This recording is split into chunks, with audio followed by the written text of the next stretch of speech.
Friends, welcome to Kavitha's kitchen. இன்னைக்கு நம்ம கிச்சன்ல ஒரு பொரியரிசி உருண்டை ரெசிபி எப்படி செய்யறதுன்னு பார்க்கலாம் வாங்க.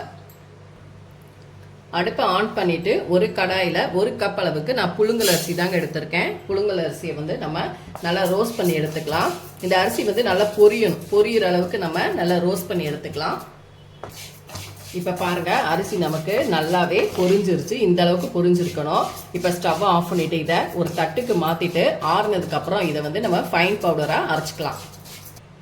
ஃப்ரெண்ட்ஸ், ஒரு பேன்ல 3/4 கப் அளவுக்கு நான் பொடித்த வெல்லம் எடுத்திருக்கேன். இதுல ஒரு 1/4 கப் அளவுக்கு நம்ம தண்ணி சேர்த்து இந்த வெல்லம் கரைஞ்சா மட்டும் போதும். இதை நல்லா நம்ம கரைச்சி எடுத்துக்கலாம். ஃப்ரெண்ட்ஸ், இப்போ பாருங்க, வெல்லம் நமக்கு முழுமையாக கரைஞ்சிருச்சு. நீங்கள் எடுத்துருக்க வெள்ளத்தில் டஸ்ட் இருந்தால் வடிகட்டிக்கோங்க. நான் எடுத்துருக்கிறது சுத்தமான வெல்லம். இப்போ நம்ம இதை பொரி உருண்டையை பவுடர் பண்ணிட்டு வந்தோம் இல்லைங்களா? இப்போ அதை நம்ம செய்ய ஆரம்பிக்கலாம். ஃப்ரெண்ட்ஸ், அதே கடாயில் 1 டீஸ்பூன் அளவுக்கு நான் நெய் சேர்த்துருக்கேன். 1 டீஸ்பூன் நெய்யில் நம்ம துருவின தேங்காய் ஒரு 1/4 கப் எடுத்திருக்கேன். இதை நம்ம லைட்டாக ரோஸ்ட் பண்ணி எடுத்துக்கலாம். நெய்யில் நீங்கள் ரோஸ்ட் பண்ணிட்டு சேர்த்துக்கோங்க.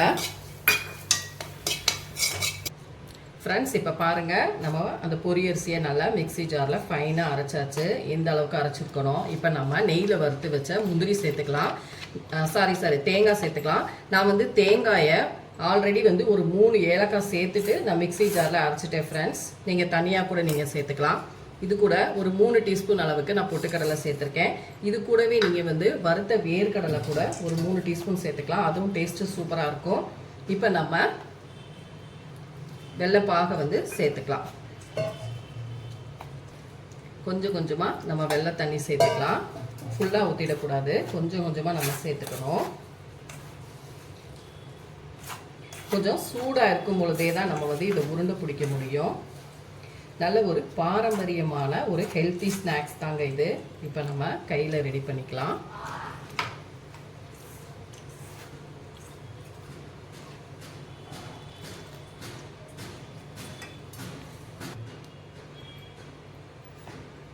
ஃப்ரெண்ட்ஸ், இப்போ பாருங்கள், வெள்ளைப்பாகு தண்ணி நம்ம ஊற்றியாச்சு. இப்போ நமக்கு கரெக்டாக இருக்குது உருண்டை பிடிக்க. இப்போ பாருங்கள், இந்த மாதிரி நம்ம உருண்டை பிடிச்சிக்கலாம். உங்களுக்கு எந்த சைஸ் வேணுமோ அந்த அளவுக்கு நீங்கள் உருண்டை பிடிச்சிக்கலாம். இது கூட வேர்க்கடலை சேர்த்துக்கலாம். அப்படி இல்லைன்னா நெய்யிலேயே நம்ம முந்திரி பருப்பு வறுத்து சேர்த்துக்கலாம். நான் நெய்யில் தேங்காய் மட்டும்தான் வறுத்துருக்கேன். பாருங்கள், இந்த மாதிரி எல்லாத்தையும் நம்ம உருண்டைகளாக பிடிச்சிக்கலாம்.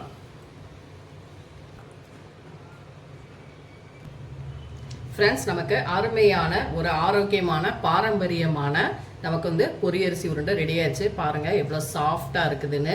கண்டிப்பாக நீங்களும் இந்த ரெசிபியை செஞ்சு பாருங்கள். ஈவினிங் டைமில் குழந்தைங்களுக்கு இந்த மாதிரி நீங்கள் செஞ்சு கொடுங்க. நல்லா விரும்பி சாப்பிடுவாங்க.